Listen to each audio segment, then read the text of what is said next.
Bence oldu. Bence başladı. Bence oyunu bile göreceksiniz şimdi. Evet, oyunu bile görüyorsunuz o derece. Merhabalar, hoş geldiniz. Kim izliyor ve izletiyorsa hepiniz hoş geldiniz. Bildiğiniz gibi takip ediyorsanız eğer dün Half-Life 2'yi bitirdik. Bugün Lost Coast diye bir kesilmiş bir şey var, bir bölümü var. Onu bitireceğiz. Ardından hemen epizod 1'e başlayacağız. Bu zaten kısa bir bölüm olmalı. Böyle bir 20 dakika, yarım saat kadar falan sürmeli. Ondan sonra epizod 1'ı büyük bir ihtimal yarılarız. Hani bitireceğimizi zannetmiyorum. O kadar kasmayız herhalde bugün ama çok uzun değil zaten kendisi. Deyip hemen başlıyoruz. Bunu ben çok hatırlamıyorum açıkçası. Bu neydi, olay neydi? Commentary varmış. Olur. Valve bize yorum yapmak istiyormuş oynarken, ister misiniz diyor. Tamam, dinleriz. Ne söylüyorlarmış, ne anlatacaklarmış, bize bakarız. Oha, bir sürü yorum varmış yalnız. Manzara güzel. Dinleyelim, ne diyorlar? Hi, this is Gabe Newell, and welcome to the Lost Merhaba Coast. Gabe. Hoş In this bulduk. tour, we're going to be talking about a new graphics technology we've been developing called High Dynamic Range, or HDR. We'll also be giving you some HDR'dan insight into the bahsedeceklermiş design burada. and production challenges we faced during the construction of the Lost Coast. First, a quick explanation of the commentary system. To listen to a commentary node, put your crosshair over the floating commentary symbol and press your use key. To stop the commentary, put your crosshair over the rotating node and press your use key again. Some commentary nodes may take control of the game for the purpose of showing something to you. In these cases, simply pressing your use key will stop the commentary. Tamam. Bir şeye bakacağım. Options'ta şey açık mıydı? Altyazı ya da altyazı diye bir şey var mıydı? Captioning, subtitles, dialog only. Okey, bence bu olur.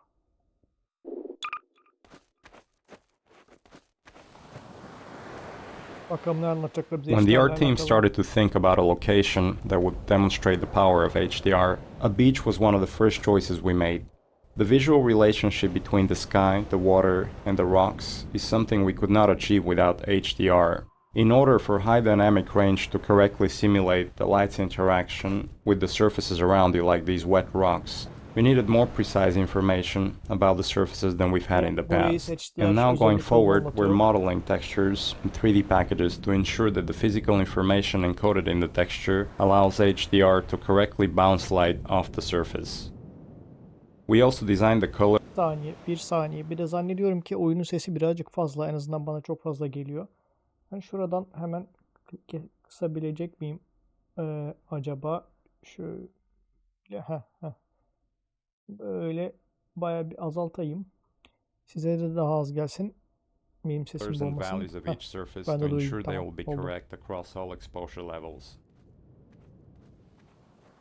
Bütün ışıkları falan doğru bunu nasıl daha iyi gösterebiliriz diye düşünmüşler ve en güzel bir plaj bölümünde yaparız demişler. Çünkü işte kontrasta falan çok ihtiyaç var böyle sahnelerde. O yüzden HDR burada çok önemliymiş. With conventional rendering, seen here on the left, if something on the screen is 20% reflective like the wet sand, then the maximum reflected brightness could only be 20% of the maximum brightness of your monitor. HDR's more accurate simulation of light ensures that the sun's reflection on this wet sand appears as it would in the real world, which could potentially use 100% of the maximum monitor brightness. HDR uses bloom to simulate light that is beyond 100% of a monitor's maximum brightness. Çok aşırı parlak olduğu zaman bloom açıyormuş. Dayı sen bir şey diyecek misin? Hey, Seninle konuşmayacağım. Hah, buradayım. Wait a minute now, aren't you? You are. You're that scientist chap, Friedman, Fishman. Am I right? Evet, öyle bir şey, evet. Neredeyse tutturdun. Not sure what one man can do, but no other reason to visit St. Olga at a time like this. I'll take you to where they made their base, or as far as I can, at any rate. Göster.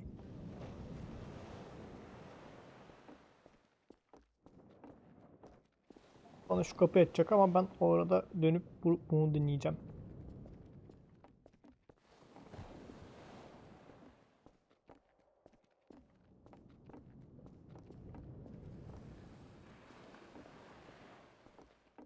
Here, now let me just unlock this gate for you. Pardon. Got the key right here. There we go. Silahlarım da varmış. Get along now, laddie. Destroy that gun and no.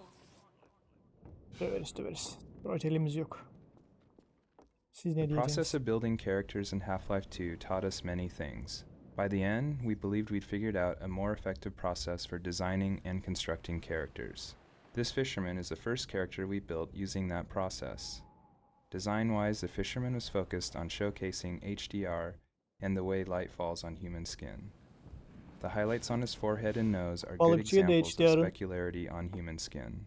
You can see insan how the modelinde, wrinkles on his cheeks and around his eyes are an example of how we can use denemesiymiş. normal maps to add depth. Production-wise, the fisherman was built using a similar process to the rocks you saw on the beach. We model the 3D character at a very high detail, then extract much of the physical information and store it in the textures. Çok yüksek çözünürlüklü bir model yapmışlar. Daha sonra o detayları texture'a aktarmışlar. Bakayım dibinden. Vallahi aslında bayağı ayrıntılı gerçekten o zamana göre. Olmuş. Güzel olmuş. Water presents us with a lot of rendering challenges. In fact, we have Gölün to render rendering'i the çok scene zor 3 diyor. times. Once for the refraction of what's under the water, once for the reflection of everything above the water, and once from the player's view. You can see the reflection and 3 refraction kere scenes render in the two small ediliyormuş windows on the sahne screen. soğuduğu In the zaman. refraction, we calculate per pixel how much water you're looking through to do a volumetric underwater fog to simulate particulate matter. For our full HDR solution, we had to go through the entire engine and modify every bit of code that calculated light and color. For example, these water reflection and refraction renderings had to be improved to support the full range of contrast values. Get along now, laddie. Destroy that gun and no dawdling. Tamam gidiyorum tamam.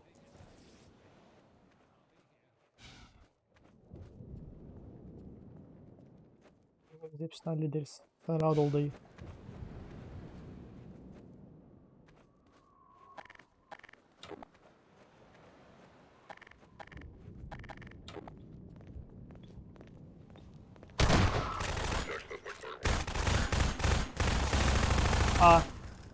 Ben diyorum niye şey yapmıyor. Değiştirmiş meğersem silahı.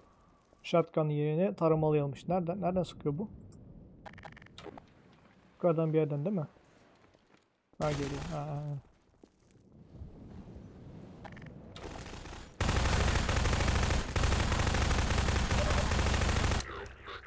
Hop.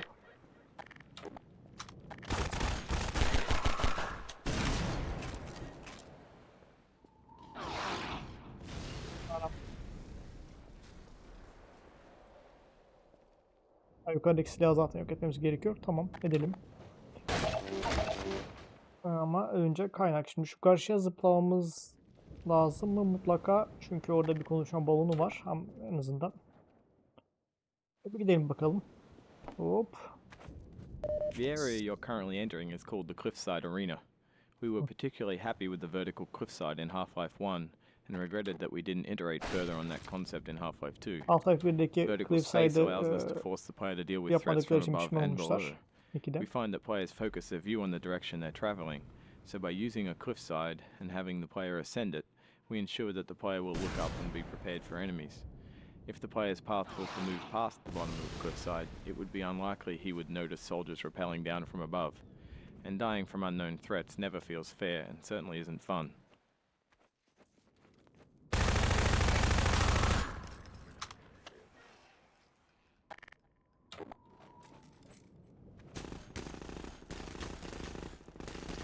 Burada.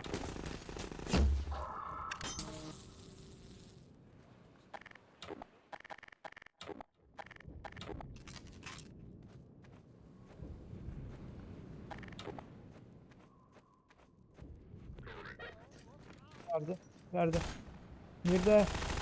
Anam buradaymış.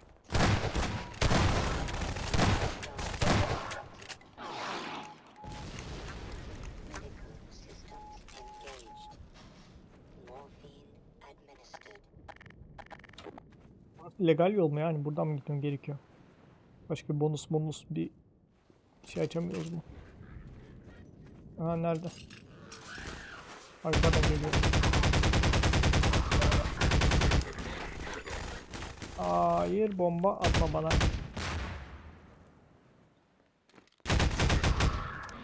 Shot. Oradan gelecek herhalde. Sanki oradan geliyor ses çünkü. Evet. Hayda. Kaç kere sıkacağım ben size. Çok pis dayak yedim. Çok fena dayak yedim. Hop. Alright. Umarım bir can falan bir şey çıkar.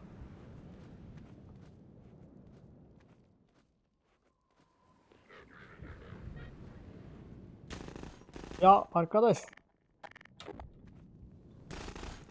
Bak burada durursan durmana da gerek yok. Ben böyle hallederim. Au. Au au au. Neyse. En azından çok canımızın olduğu yerden başlattılar.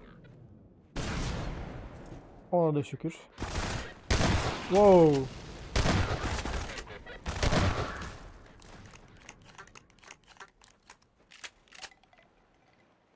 Hayır, hayır, hayır. Ama bu çok can olma durumu fazla devam etmeyecek gibi görünüyor.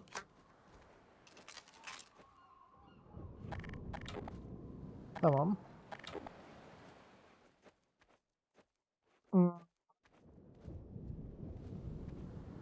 Yukarıdan iple gelmişlerdi. Değil mi? İyi. Ben de onları görüyorum bence. Böyle aşağıda da var. Aşağıdakileri de görüyorum. Hayır. Hayır, hayır, hayır, hayır, hayır, hayır.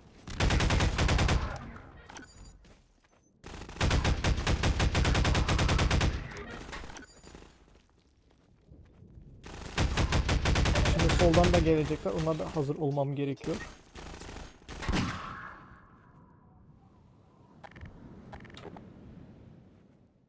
Aynı burada bir kaydedeyim çünkü az önce ölmüştüm ve hiç hoş olmamıştı. Yok mu buradaki dönmüş müyüz? Tamam. Öyle diyorsan öyledir, inanıyorum sana.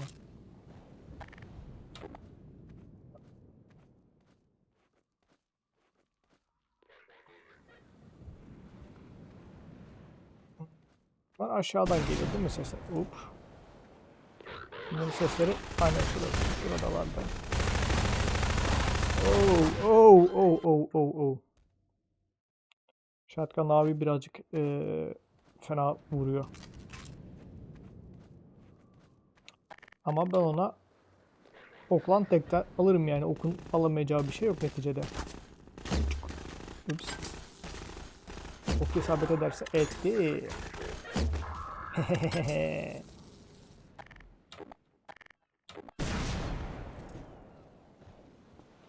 Tamam. Şuraya gidelim ve onların silahlarını toplayalım çünkü mermimiz yok. Au au au au au. Nerede? Yukarıda.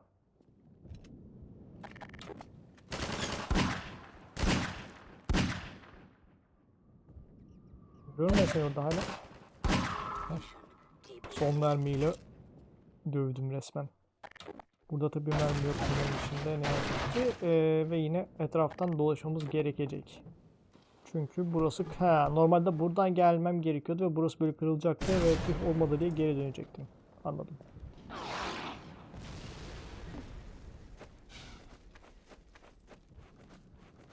Tamam. Sıkıntı değil. Çok büyük bir bölüm değil burası ve çok uzakta değiliz. Hop.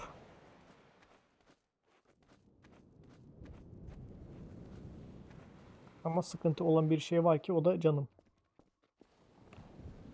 Sadece 33 adet kaldı çünkü. One of the features of our HDR solution is dynamic tone mapping. The easiest way to think about dynamic tone mapping is that it's a method of simulating the way the human eye reacts to light. In the real world, you've probably walked into a dark room and noticed your eye adjusting to the darkness, letting you see better after some time. Or you've walked out into a bright day and Özellikleri been anlatıyor ve o blinded by the zamanlar sun, çok yeni bir only şeymiş. to have your eye adjust and allow you to see normally. Ama şimdi zaten her Your yerde görüyoruz iris bunu. is adjusting itself in response to the amount of light hitting your eye. Ha şundan bahsediyor. Dynamic Şu tone mapping bakınca her simulates şey this parlıyor. by Ondan sonra automatically adjusting the parlaklık exposure azalıyor. of the scene to mimic the behavior of your iris. You could see this as Onu the view yapmışlar, onu moves from unutuyorum. the dark tunnel to the bright sun and back again. Here, you could see the way we calculate the amount of light hitting the player's eyes. We take a snapshot Canlı of the canlı scene, hesaplıyor şu anda. measure the brightness Sağda üstte. levels, and then use that to adjust exposure. We consider light at the center of the screen more important than at the edges to better simulate the geometry of the eye. Çok ortadaki ışıklara dikkat ediyorlarmış. Çünkü gözde aşağı yukarı öyle davranıyormuş.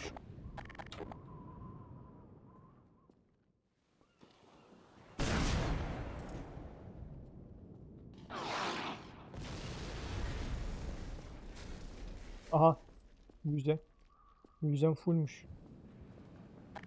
Hadi şu can olsun. İyi bari, güzel. 6 diyelim.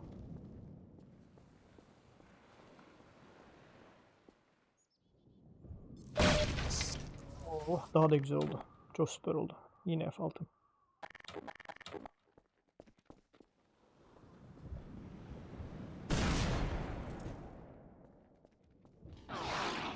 Burada içeride kesin bir çatışma olacak değil mi?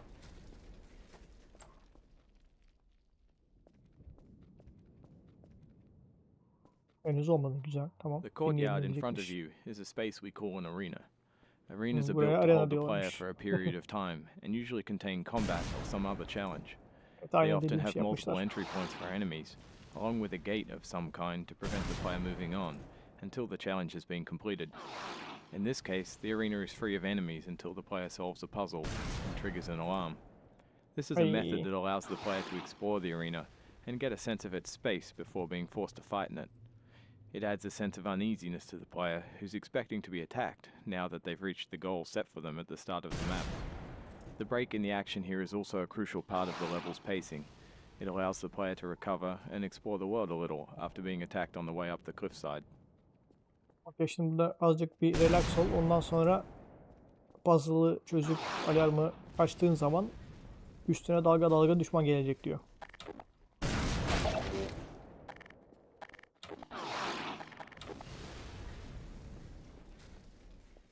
Hoş geldin Adalgar. Teşekkürler.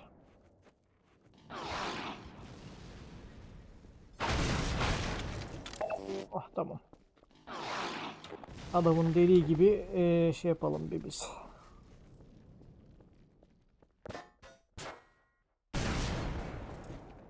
Oraya atlayabiliyoruz mu? Yok. Sıkışırız oraya atlarsak. Adamın dediği gibi can toplayalım, erzak toplayalım. Çünkü çok pis saldıracaklar zannedersem bana birazdan. The source engine supports a wide variety of shaders. The refraction shader on the window here requires us to copy the scene to a texture, refract it, and then apply it to the window surface. To fully support HDR, every shader in the engine needed to be updated. So this refraction shader was improved to support the full range of contrast. If you view the sun through this window, it will be refracted correctly.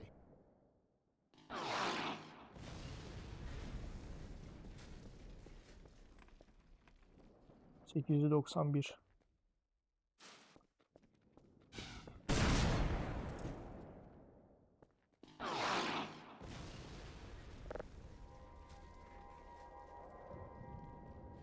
Peki şurada bir can şeyisi var. Bence artık burada saldıracaklar bana. Selamlar Funky Panda, hoş geldin. O zaman bu çatışma sonrası deneriz biz bunu. Ya da çatışma öncesi mi yapmamız gerekiyormuş? Ben yine her şeyi bir toplayayım.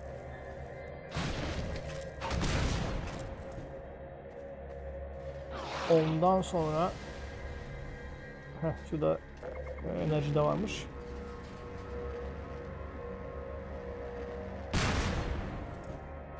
Ondan sonra Bana kimse saldırmadan We şunları wanted dinleyeyim to diyeceklermiş. transition from a bright, wide open space into a tighter, closed Aynen. one to showcase Komiteleri dinliyorum. HDR's dynamic tone mapping.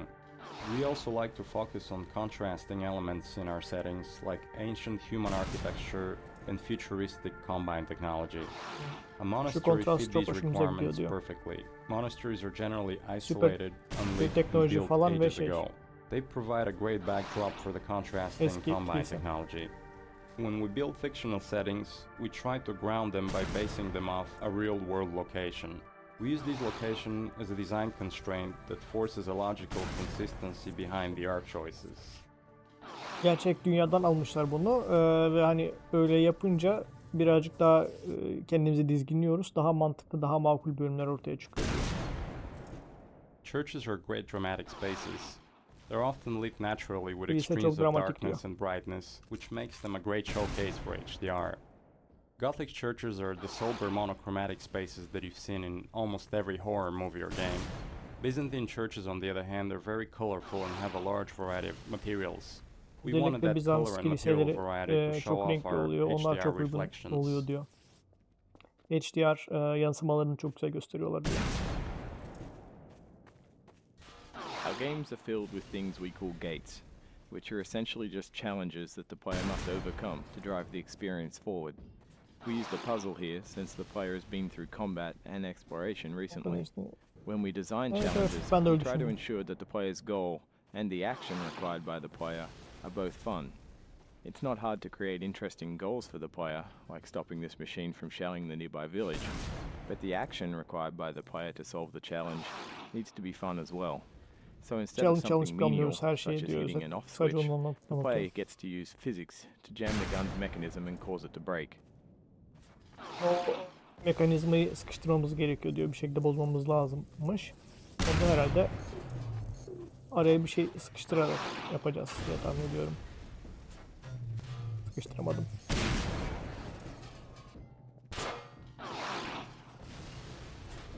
Hehehe. Aa düştü, geri gitti. Hayır.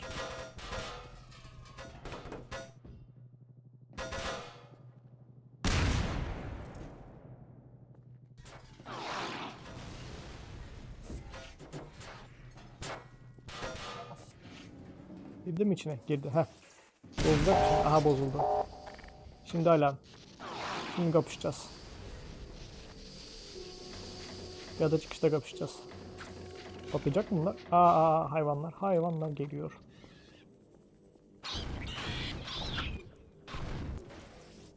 Başka? Hı. Bak tıkır tıkır tıkır helikopter sesi. Tamam. Bir tane daha var. Ya bir dur. Ortalık zaten karışık, dur. Heh. Şimdi helikopter varsa bence onu indirmemizin bir yolu da var. Au! Nerede o? Nerede o şerefsiz? Pusuya yattı. Aha geldi, aha.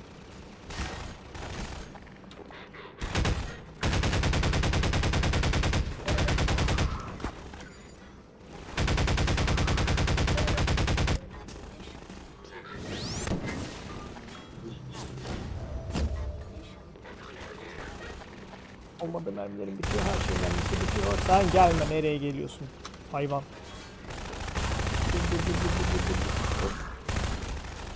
Bir saniye, bir şunları döveyim, yorumlara döneceğim. Döversem dövdük mü hepsine? Daha gelecekler mi? Daha geliyor. Benim galiba burada bulmaca çözmem gerekiyor olabilir. Bu arada sanki öyle bir şey söylemişti. Aslında başarımı alıyorsun değil mi komenteri falan? Yok. Komenterinin başarımı olduğunu bilmiyordum. Varsa da eğer. Haberim yok öyle bir şeyden. Sadece bu kısa. Madem bu kadar kısa, böyle birazcık daha ilgi atalım dedim. Ha, şurada şey var. Helikopter var.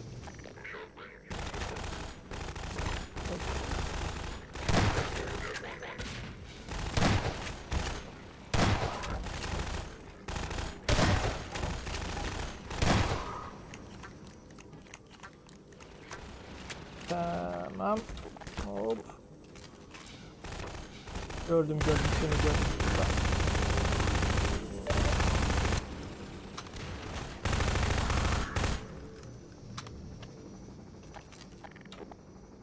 Nerede o? Nerede o? Gel buraya.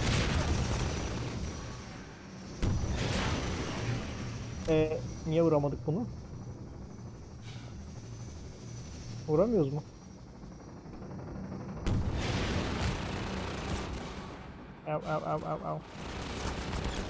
Av. Bir yerlerde ben füze mermisi görmüştüm. Burada füzeler var. Mermi füzesi.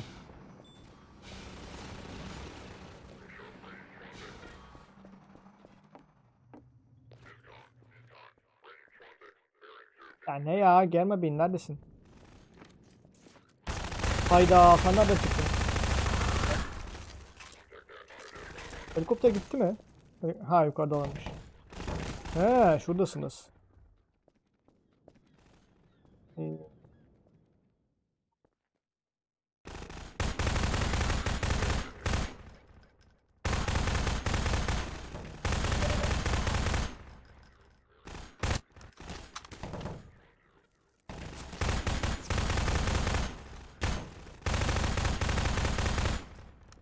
Onların sonu yok bence. Şuradan devam ediyor olabilirim değil mi? Aynen öyle. Azimle baştan sonra bitti be.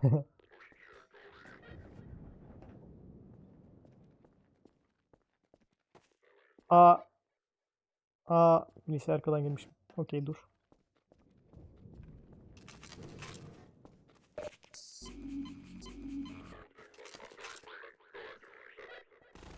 Azimle oynayan Half-Life'ı bitirir. Şöyle bir bug var yalnız. Görsel bir bug var. Işıklandırma ile ilgili.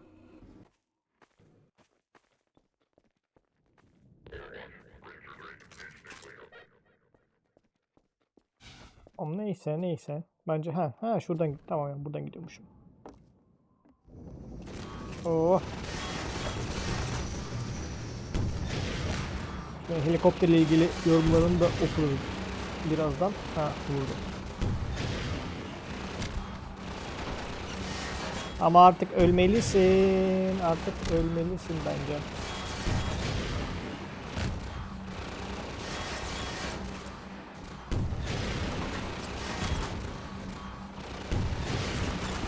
Au.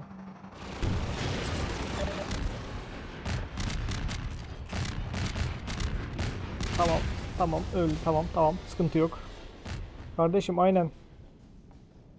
Tamam. This marks the end of the Lost Coast tour.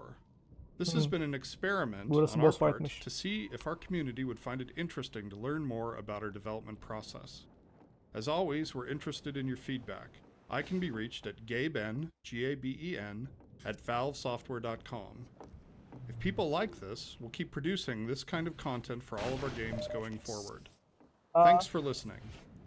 Eğer bunu beğendiyseniz daha da yaparız. Bana işte mailini verdi. Gaben bilmem ne işte oradan yazın dedi. Ayarlarız dedi. Demek ki kimse istememiş mi yani bunu? Bu mudur? Üzücü.